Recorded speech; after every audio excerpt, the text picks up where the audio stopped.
तो भगवान का न्याय इस दुनिया की दृष्टि से नहीं चलता है, या शरीर की प्रकृति का जो न्याय है वो आपके सोच के अनुसार से नहीं चलता है।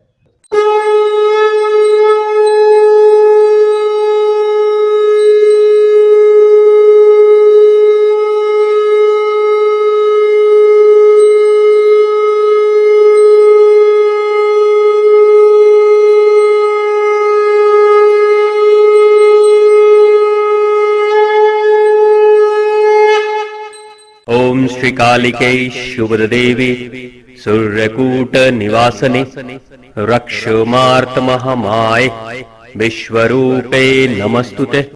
मुझे बहुत सारे ऐसे लोग मिलते हैं जो कहते हैं कि मैंने ज़िंदगी में किसी के साथ बुरा नहीं किया, मैंने किसी के साथ गलत नहीं किया, लेकिन मेरी ज़िंदगी में बहुत सारी गलतियां हो रही हैं या बहुत सारा दुख मुझे झेलना पड़ा है।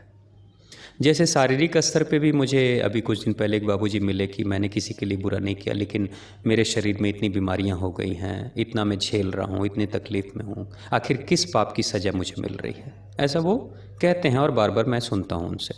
ऐसे बहुत सारे लोग आपको मिलेंगे। तो यहाँ एक बात बहुत क्लियर कट समझने की है कि जब आप ये बात कहते हो कि मैंने किसी के साथ बुरा नहीं किया फिर भी मुझे इतना कष्ट झेलना पड़ रहा है, तो ये भगवान का न्याय कैसा न्याय है? तो यहाँ जब किसी का जोड़ लेते हो ना, किसी के साथ बुरा नहीं किया, तो आप अपने को बाइफर्केट क्यों कर देते हो, अपने आप को अलग क्यों कर देते हो? उन सभी में से अपने आप को अलग क्यों कर रहे हो? उसमें आप भी शामिल हो। आपने किसी के साथ बुरा नहीं किया इसके मतलब कि आप सिर्फ समाज के लोगों की बात कर रहे हो, लेकिन आपने अपने आप के साथ तो बुरा किया ना। अगर आप हेल्थ कॉन्शियस नहीं हो, आप क्या खा रहे हो, क्या पी रहे हो, कैसे जीवन जी रहे हो, कब सोते हो, कब जगते हो, क्या व्यवहार कर रहे हो, क्या सोच धारण करते हो, अगर इस पे आपका कंट्रोल नहीं है, बेलगाम तरीके से आप खा रहे हो, बेलगाम तरीके से ज़िंदगी जी रहे हो, बेलगाम तरीके से कुछ भी बोल देते हो, कुछ भी सोच लेते हो, तो आप दूसरों के साथ अन्याय करो ना करो, लेकिन आप अपने आप के साथ तो अन्याय कर ही रहे हो ना। तो आप कैसे सोच लेते हो कि मैंने किसी के साथ बुरा नहीं किया और तब मेरे साथ इतना बुरा क्यों हो रहा है? भाई उस किसी में आप भी शामिल हो। आपको ये कहना चाहिए मैंने दुनिया वालों के साथ बुरा नहीं किया, लेकिन मैंने अपने आप के साथ तो बुरा किया, तो उसकी सज़ा तो आपको मिलेगी। जैसे अभी कुछ दिन पहले की बात है, एक बाबूजी के बारे में पता चला कि भाई वो रिटायर्ड शिक्षक रहे हैं गवर्नमेंट स्कूल से, बड़े अच्छे इंसान, ज़िंदगी भर टीचिंग के फील्ड में रहे हैं, शिक्षा ही देना है, और बड़े अच्छे इंसान थे वो। तो उनको बीपी की प्रॉब्लम थी। अब बीपी की प्रॉब्लम तो पहले से ही थी, सिटिंग जॉब था ज़्यादा, तो बीपी की प्रॉब्लम थी। रिटायरमेंट के बाद अब चूँकि वो नॉनवेज वगैरह भी खाते ही थे, तो जब बीपी की प्रॉब्लम बढ़ गई, जब हार्ट की प्रॉब्लम बढ़नी शुरू हो गई, तो डॉक्टर ने बोला कि भाई आप थोड़ा तेल मसाले वाली चीज़ें कम खाया करो या परहेज़ करो, उबली हुई चीज़ों को ज़्यादा खाओ तो ज़्यादा अच्छा रहेगा।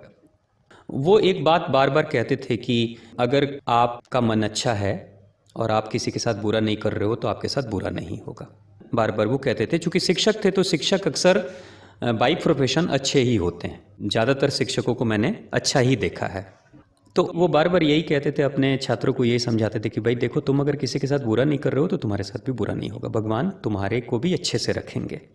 और उन्होंने क्या किया कि उम्र भी हो ही गई थी, लगभग 65 के ऊपर की उम्र थी उनकी, 65 से अबव, रिटायर्ड जस्ट हुए ही थे, और नॉनवेज खाते ही थे, जबकि डॉक्टर ने तो मना किया था, लेकिन उसके बावजूद भी नॉनवेज खाते थे। और रात में एक रात को वो नॉनवेज खाए, और खाने के बाद से लगभग 11 या 12 बजे के आसपास में बीपी बढ़ती है उनकी, और शायद हार्ट अटैक आता है या कुछ माइनर सा कुछ भी रहा होगा। और जब घर के लोग उनको हॉस्पिटल के लिए लेके जाते हैं तो बीच रास्ते में ही कोलैप्स कर जाते हैं, बीच रास्ते में उनकी डेथ हो जाती है। तो बीच रास्ते में डेथ हो जाती है तो उसके बाद से उनकी जो पत्नी अर्धांगिनी हैं वो बड़ी सदमे में चली जाती है कि भाई ये तो बड़ा अन्याय हो गया, ये तो बड़ा पाप हो गया। और बार बार वो एक बात वो भी कहती हैं कि भाई हमने किसी के साथ बुरा नहीं किया तो हमारे साथ इतना बुरा क्यों हो रहा है, मेरे साथ ऐसा क्यों हो रहा है, मेरे पति बड़े अच्छे इंसान थे, उन्होंने किसी के साथ बुरा नहीं किया तो उनके साथ इतना बुरा क्यों हुआ, मैंने कभी जीवन में किसी के साथ बुरा नहीं किया, मेरे साथ बुरा क्यों हुआ। भाई वो भूल जा रही हैं कि आपने किसी और के साथ बुरा नहीं किया, लेकिन अपने शरीर के साथ तो बुरा किया ना। शरीर का जो नियम था उसका पालन नहीं करना भी एक अपने आप में बुराई है, वो भी एक पाप है। आप अपनी साइकिल से जा रहे हो और जिन सड़कों पे कीलें गिरी हुई हैं उन सड़कों पे भी आप अपनी साइकिल चला रहे हो, बहुत एक्सपर्ट साइकिल चलाने वाले हो, तो क्या उम्मीद करोगे कि साइकिल पंचर नहीं होगी? तो भाई साइकिल चला रहे हो तो साइकिल चलाने की शर्त को समझ लो कि किन सड़कों पे वो साइकिल अच्छे से चलेगी और किन सड़कों पे वो साइकिल पंचर नहीं होगी। लेकिन आप साइकिल बहुत अच्छे से चला रहे हो और कील वाले सड़कों पे चला रहे हो, तो फिर आप तो दुर्घटना को बुला रहे हो ना, आमंत्रित कर रहे हो। तो फिर इसमें भगवान को क्या कोसना?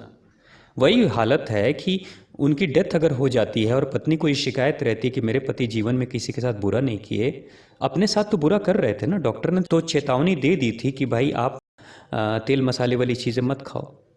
एक शिक्षक को क्या इतना पता नहीं था कि नॉन वेज फूड में कितना सारा ऑयली होता है और कितने स्पाइसी, कितने मसाले डाले जाते हैं और कितना फैट और कोलेस्ट्रॉल उसमें रहता है, कितनी चर्बी रहती है। उसको जब खा रहे हो और जानते हुए खा रहे हो, अब कोई शिक्षक है और शिक्षक को ये पता नहीं है कि भाई तामसिक भोजन का क्या होता है, मांसाहार का क्या होता है, अगर उसको ये पता नहीं तो ये भी बात सही नहीं। देखो अब क्या है, ये बात आपने बिल्कुल सही कही कि भाई जब मांसाहारी भोजन कर रहे हो, किसी जीव की हत्या कर रहे हो, तो वो भी एक पाप है। लेकिन इंसान उसको इस दृष्टि से नहीं देखता है। जैसे जो लोग मटन खाते हैं, चिकन खाते हैं, फिश खाते हैं, वो क्या सोचते क्या हैं कि मछली मर रही है तो कोई फ़र्क नहीं पड़ता। क्यों? क्योंकि सारी दुनिया मछली खा रही है, तो हम खा लेंगे तो क्या है। इसका मतलब ये पाप की कैटेगरी में नहीं आता। जब कोई मुर्गा मरता है तो वो पाप की कैटेगरी में नहीं आता। हम मुर्गा को मार रहे हैं तो चलेगा, क्योंकि सब मार रहे हैं तो चलेगा, लेकिन मुर्गा अगर हमको मार देगा तो बिल्कुल नहीं चलेगा, ये तो मुर्गा पाप कर रहा है। जब कोई इंसान गायों को मार के खा जाता है तो पाप की कैटेगरी में नहीं आता, क्योंकि सारी दुनिया मार के खा रही है, इसलिए ये पाप की कैटेगरी में नहीं आता। भाई सारी दुनिया को अपने अपने हिसाब भरने पड़ेंगे, लेकिन आपको भी अपने लेवल पे आपके हिसाब भरने ही पड़ेंगे। जीव हत्या हो रही है ना, हिंसा तो हो ही रही है ना। आप जब वो कोई जीव मरता है तो उससे जो कराह निकलती है, उसकी जो कराह, उसकी जो पीड़ा है, उसके मांस के गोसे गोसे में चली जाती है, उसके भाव, दुख के भाव चले जाते हैं और वो दुख के भाव उस मांस में मिलकर आपके शरीर में जाते हैं और आपका शरीर भी दुखी होता है जो उसका सेवन करता है।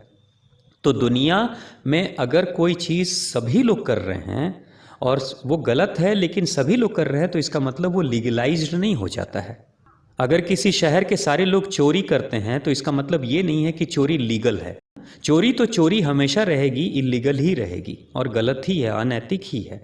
तो अभी क्या है, नॉनवेज फूड खाना, मांसाहार भोजन करना, लोग समझते हैं ये लीगल है। क्यों? सब लोग कर रहे हैं, इसलिए हम भी कर सकते हैं। तो भगवान का न्याय इस दुनिया की दृष्टि से नहीं चलता है, या शरीर की प्रकृति का जो न्याय है वो आपके सोच के अनुसार से नहीं चलता है। शरीर तो ये कहेगा कि तुमने मेरे अंदर बहुत सारा कोलेस्ट्रॉल डाल दिया ना, बहुत सारा तेल मसाले डाल दिए ना, बहुत सारा नॉनवेज डाल दिया ना, अब उसके अनुसार से मैं अपने शरीर को बनाऊंगा, बिगाड़ूंगा, हार्ट बीट बढ़ाऊंगा, कम करूंगा। तो इसलिए इस तरह की जो बातें हैं कि हम बुरा नहीं कर रहे हैं और फिर भी मेरे साथ बुरा हो रहा है, या किसी की मदद के लिए आप अपने आप को दुखी कर रहे हो, तो इसके लिए कोई इजाज़त आपको नहीं मिल रही है।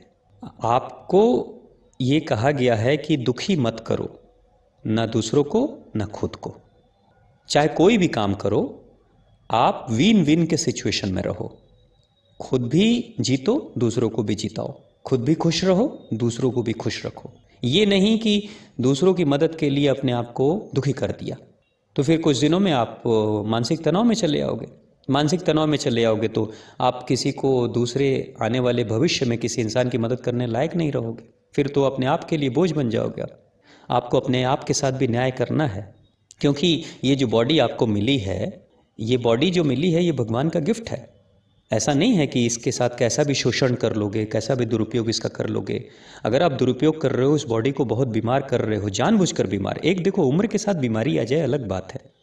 प्रत्येक इंसान बुढ़ापे में बीमार हो जाता है, एक स्वाभाविक प्रकृति का कानून है, ये नेचर है, इसमें कोई बदलाव नहीं कर सकता। लेकिन कोई इंसान जानबूझकर अपने खाने पीने को गड़बड़ करके, रहन सहन को गड़बड़ करके अगर बीमार हो रहा है, तो इसका मतलब वो अपने शरीर के साथ न्याय नहीं कर रहा है, शरीर के साथ बुरा कर रहा है। तो शरीर के साथ बुरा कर रहा है तो उसके साथ बुरा होगा, चाहे वो समाज में कितना भी अच्छा इंसान क्यों ना हो।